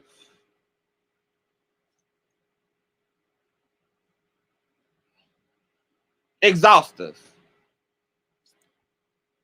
Okay, so y'all got a whole nother reality going on in this. What's going on? What you done did, King Booty? You done set it off, honey? Hey, Blessed and Book. Hey, love. Infinity said if Sha'Carri was drunk, nobody would have had shit to say if she won. Period, honey. They would have been. You know what? I'm so glad you said that, Infinity Red. The gag would have been that on Victory Day, they motherfucker would have been throwing her to the sky with confetti falling and them popping bottles. Yeah, it would have been completely fine for her to get white girl fucking wasted. But she can't partake in a supplement that helped her to cope with a traumatic event while still being fully functional and competent as an athlete. Girl, it's the fucking hypocrisy about democracy for me. It is the hypocrisy of our motherfucking democracy for me. For me. King Buddha is responding to Ray. Read books by His Holiness and books by Tupton Shodron. Don't rely on a fleeting secondhand friendship with His Holiness to profess Buddha's teaching. I don't know what y'all got going on in this comment section. Says, wonder how much faster she would have been if she wasn't smoking. They should thank, right. Like, girl, black people are a problem, bitch, okay? Because, girl, we excellent with and without marijuana, girl. It's a problem, and y'all ain't gonna be able to stop it. White supremacy, it's okay. My energy is fine. You're not feeling my correct answers that contravene your inaccuracies. Okay, are spiritual people in the comment section warring off against each other? Ray says, there you go again, making assumptions that my friendship with the DL is fleeting and secondhand. Oh my goodness. You guys are really carrying, honey. Y'all are carrying it. Y'all need to move around because this is not about y'all, okay? This is about white supremacy, okay? And we penalizing black folk for not being compliant and not being complicit with white patriarchy ass establishment. Like, white establishment is not the truth, okay? Like, it's not the truth. I'm not mad at her ass, okay? If they would have said they found marijuana in her system and her behavior was A, B, C, D, E, F, and G, they could have had at it, honey. Disqualify her ass and sit her ass down, honey, because she don't know how to be high and do her fucking job. But all that you're saying is that y'all found the drug in her system, which means that, and the way that marijuana is, honey, marijuana can be in your system after you were initially fucking high for fucking weeks. So you tested somebody who wasn't even high at the fucking time. And this is all of the science that's not going into the what she was disqualified for. You tested her today. She smoked 3 weeks ago. She's sober now. You find the residual of her action 24 days ago. Girl, okay. Okay, white supremacy, girl. Just, girl, work. Work, white supremacy. Work, baby. Work, baby. Work, honey. Give the girls to work, bitch. White supremacy, give the girls to work, bitch. Okay, you're on it, honey. Woo! Says, but King Buddha, first you have to know you're right. My personal opinion is it's a matter of opinion. King Buddha, that's the investigation part. When you do wrong, bad things happen.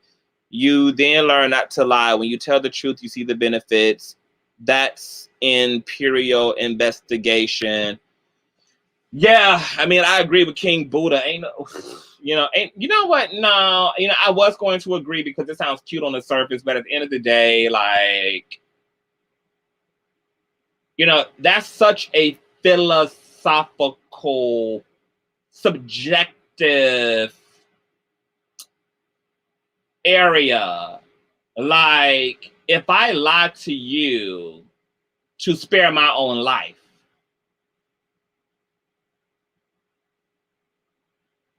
if I lie, like I think about this going back to the Columbine case where one of the black girls who were murdered during that school shooting was given an ultimatum by the assailant that she could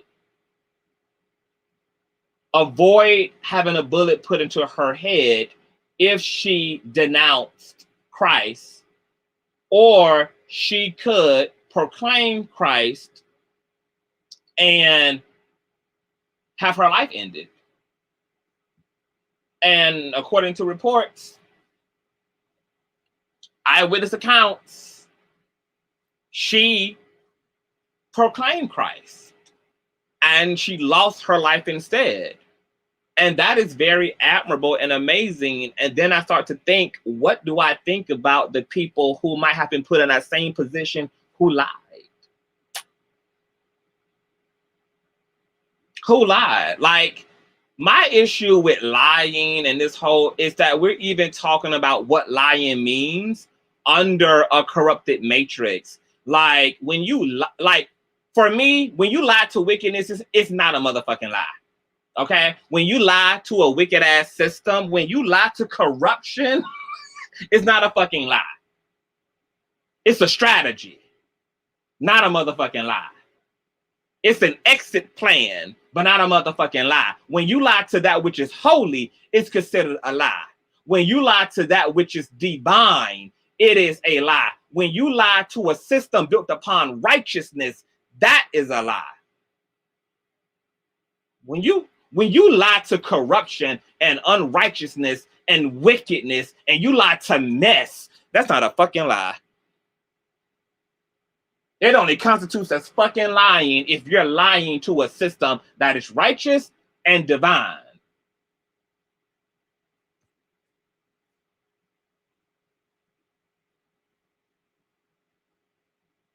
That's just my personal perspective.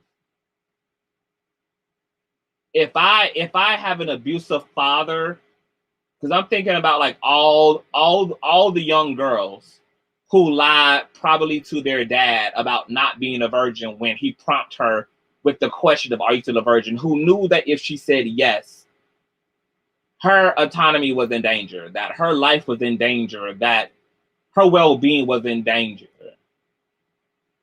Because the person asking her wasn't even righteous, but was an abuser themselves and would have abused them if they told the truth. When you lie to that which is corrupted, that is a strategy.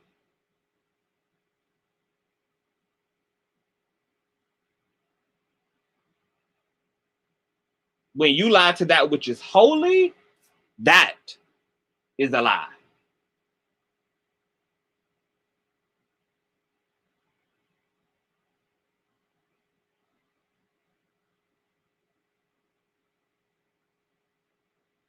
If you want an alternative to lying to a corrupted system, you also can reserve your right to remain motherfucking silent. That's your neutral ground, honey, in a corrupted system, girl. You ain't gotta lie per se. You might have just reserve your right to remain motherfucking silent. Have you smoked marijuana, Sha'Carri? That would have been my motherfucking answer. Huh? I didn't hear Sha'Carri. Sha'Carri? Have you smoked marijuana? Remain motherfucking silent. Bitch. The fuck? That's my right too. Okay? Where'd that right go in all these fucking laws? Because they want to be selective about when you have a right to remain silent and when you fucking don't. If I can remain silent in police custody, I damn sure can remain silent with the Federation of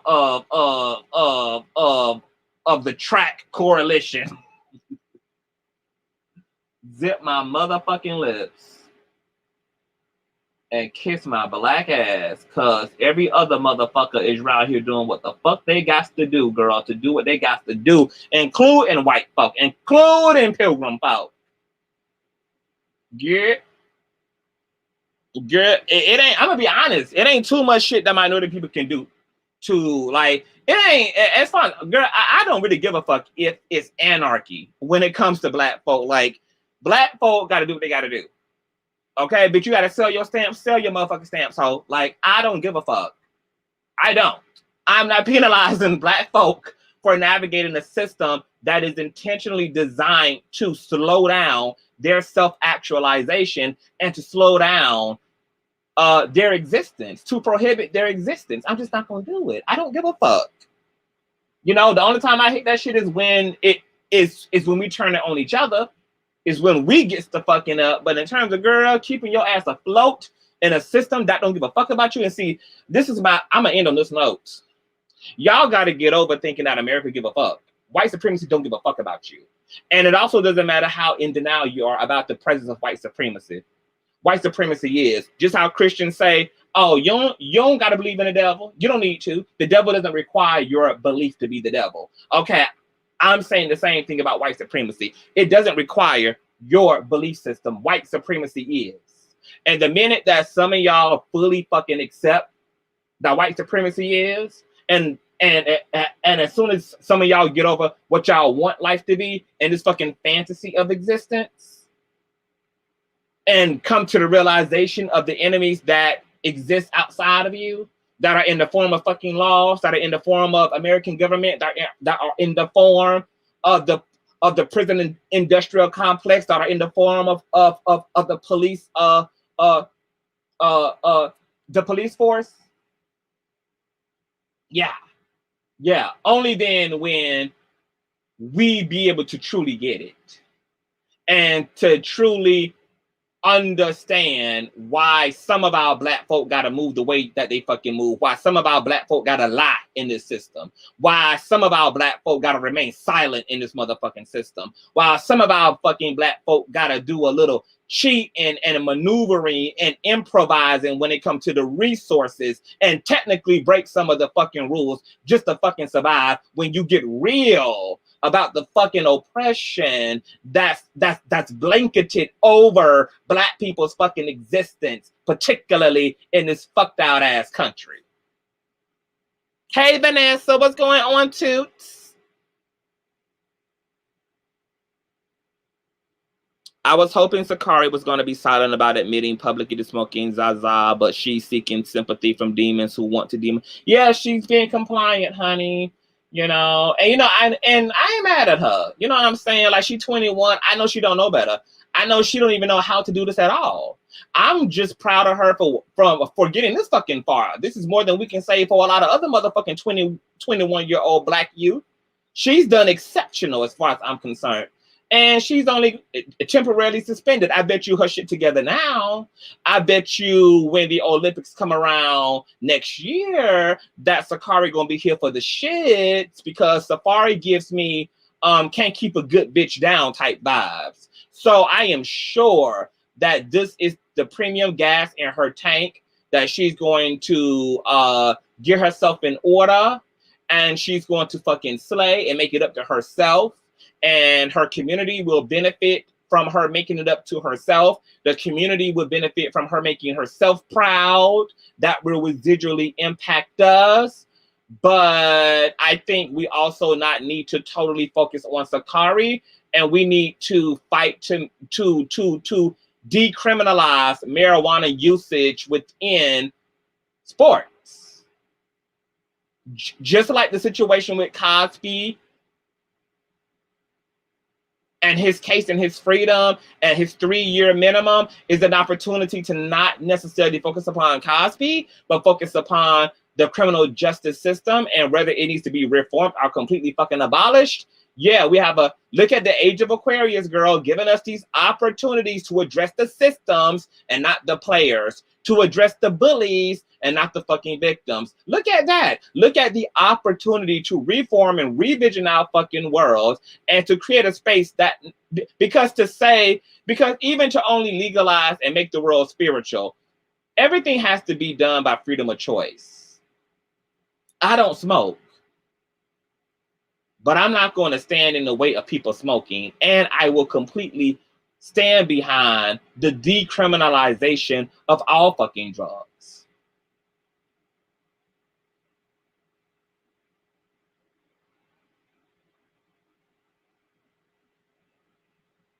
I want people to have the freedom to choose, and I want us to create systems that, instead of punishing people for what they do, that examine the why, that examine the conditions, and to live in a world that works toward changing the conditions so that maybe people don't want to be on drugs at all.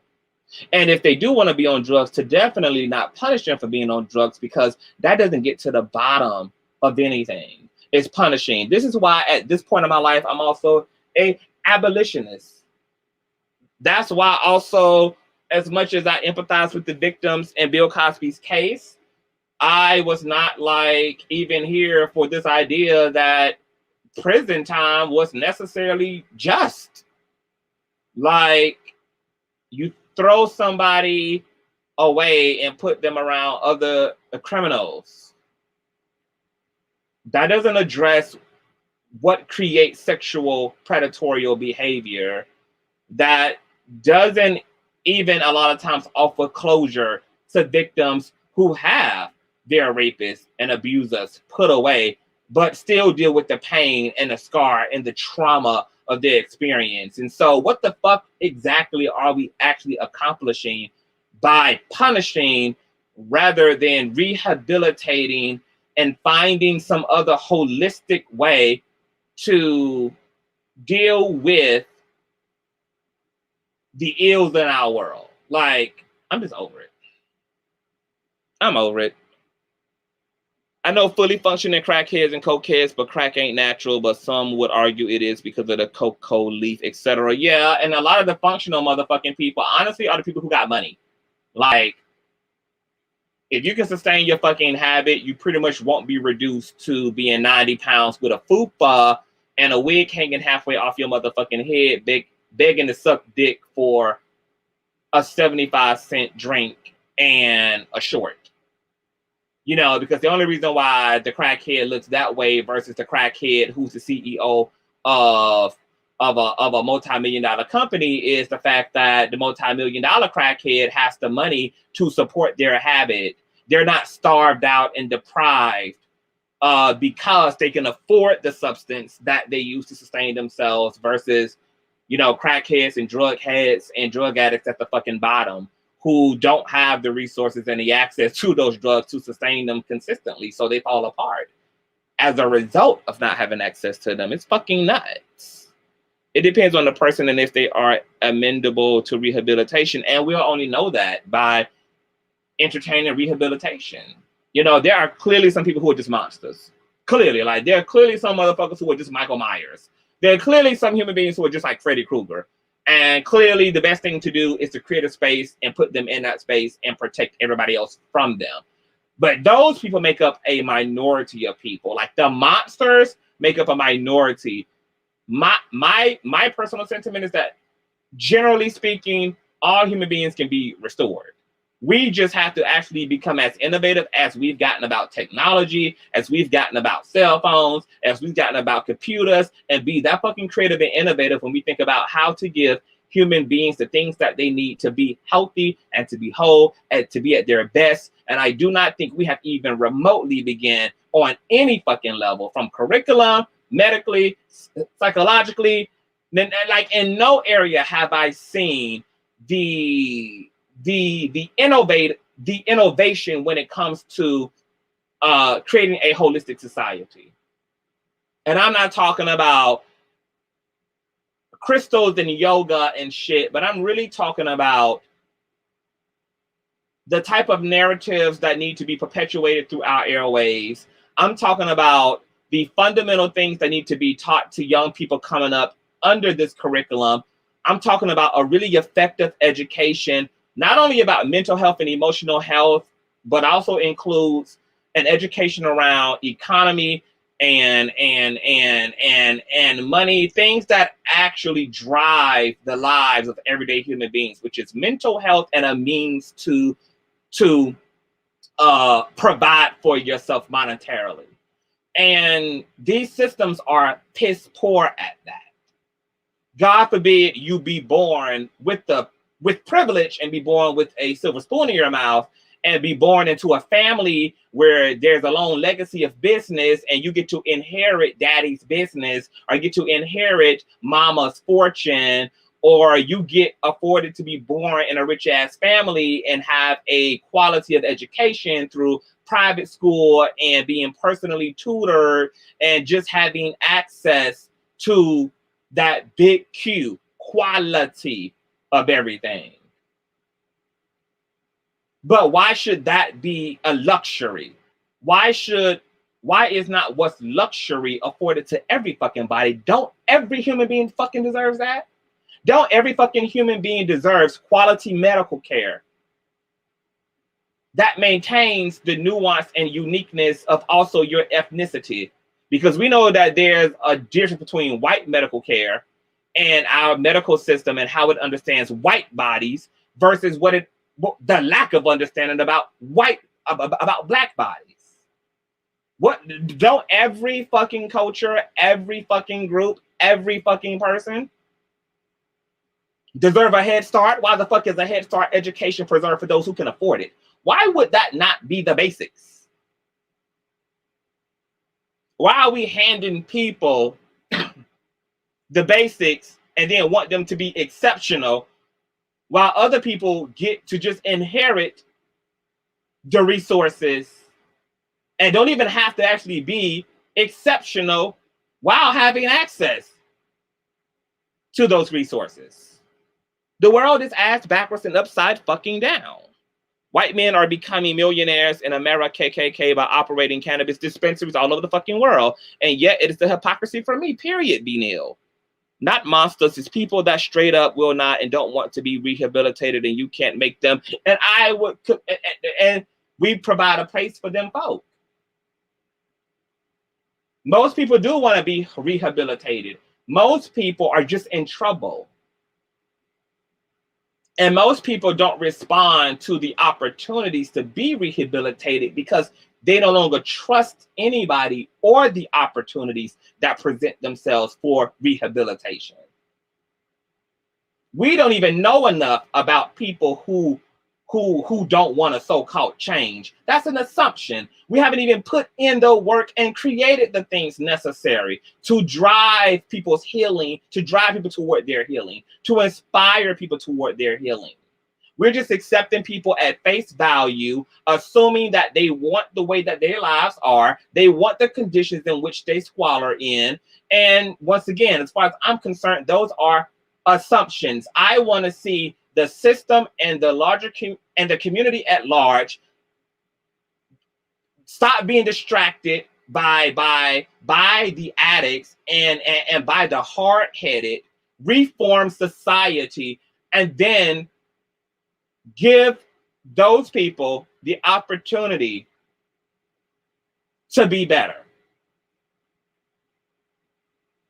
Because I watched a lot of people change for the better, not because they didn't want to. I watched a lot of people struggle in life, not because they wanted what the hell they were doing, not because they wanted their alcoholism, or wanted their drug addiction, or wanted their sex addiction. But that the voices and the variables that drive them toward that brokenness were larger in proportion than the little opportunities of the light at the light at the end of the tunnel that was there. And a lot of times when it comes to broken people, that's when it makes a difference in terms of there's power in numbers. Because you can't have a people whose resources are stripped 100% and then also hold them 100% accountable for the condition in which they find themselves in. You can't do that. That's not fucking intelligent whatsoever. To shrink you, reduce the resources, and then hold you 100% responsible for falling into the pothole. And then also blame you for not wanting to be out of the pothole, when it's also true that every time you've done everything you could to get out of that pothole, you somehow, some way found yourself in the pothole, because it's not just you who was a part of the problem. The external variables are just as much a part of why you find yourself in these conditions as well. And so we're blaming people for being where they are, and we're blaming people for giving up trying. And we're erroneous in that, because the variables that exist outside of them are also contributing to why they end up back there too. And we got to make sure to give people an even shot, not to give them 70% bullshit and then give them 30% chance. Give them 80% bullshit and then give them 20% chance. We've got to really just reevaluate and uproot everything we've created as a fucking humanity, and we've got to start this shit over. Like, if I was God, this would have been the perfect time to bring on the flood. Like, I would like to see all this shit just, girl, just hit the restart button. Just go ahead and just like hit just wash the canvas. Because we so fucking knee deep in the confusion and the matrix and the entanglement of it all that I don't even think we can even wake up on that level to even understand what has been done and why shit look the way that it is. Like, hit the restart motherfucking button. But I gotta go. We've been here for 2 hours on the dot. This is a perfect time to get the fuck up off of here on my Friday, honey. This was a riveting fucking dialogue. I was not expecting to be up on this bitch for no motherfucking 2 hours. That's for goddamn sure. However, shout out to Sha'Carri. Girl, I'm sure she's gonna beast it out. More than likely, they probably will let her ass run in the goddamn final. She probably will be able to compete since her fucking suspension expires 2 days. beforehand, and it's still ultimately up to the commission to determine whether they're going to allow her to compete. So maybe if she says and maybe that's why she's being so apologetic. Maybe that's why she's taking so much accountability. Maybe that's why she's not really making an excuse. Oh, and I wanted to say this too. For those saying that she's using her mother's death as an excuse, she's not using her mother's death as an excuse. She used it as an explanation. They asked her and made her answer for herself. So what she gave y'all was just that, an answer, not an excuse. An excuse is, I used marijuana because my mother passed away, and therefore I should not be penalized or held accountable for breaking the rules. She's not contesting that she's wrong. She's not saying she should still be entitled to compete. She is taking full responsibility for what she did and giving an apology that I'm not sure I agree with her giving, and letting it be that. So there's no, she's not giving an excuse. She's giving you an explanation. If you call somebody to the fucking stand and tell them to testify, you can't take their answer as an excuse. You asking them to testify. She's testifying. My mother died. I hit the blunt. Sorry. Now, I gotta go. Okay. Good night. Oh, and fuck Tokyo. Good night.